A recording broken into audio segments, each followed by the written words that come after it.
Jeg hedder Karoline, jeg er 15 år gammel, og jeg går i 9. klasse på Gastrup Skole.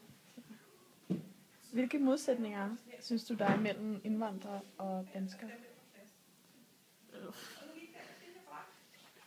Der er selvfølgelig nogen, der har troen, er der forskel i, og så ellers så lidt i påklædning og sådan, men jeg synes ikke decideret, at der er de største forskelle. Ønsker du, at indvandrere og danskere skulle være tættere på hinanden? På nogle punkter, ja, så synes jeg, at danskerne kan være alt for fordomsfulde over for indvandrere.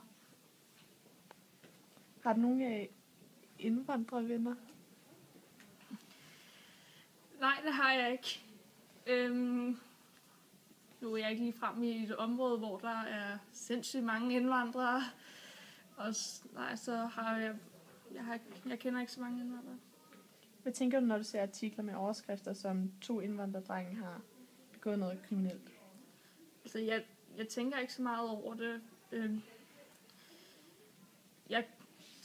Jeg synes, at det er meget, der bliver lagt meget vægt på, at det er kun indvandrerne, der gør det sådan. Der bliver næsten aldrig lagt vægt på, hvis det er almindelige danskere, der gør det.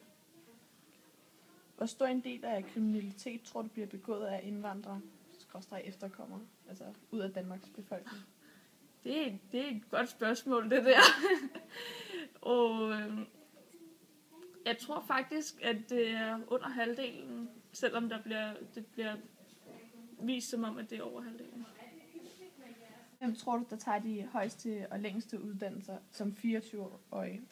Er det indvandrere mænd, indvandrere kvinder, danske kvinder eller danske mænd? Altså sådan 1, 2, 3, 4. Jeg vil tro, at nederst så ligger der noget. Jeg kunne godt forestille mig, at danske mænd faktisk ikke tog så lange uddannelser. Men jeg har lidt svært ved at fordele de andre. Jeg kunne godt måske, at indvandrerpiger som nummer 1, og så almindelige danske piger.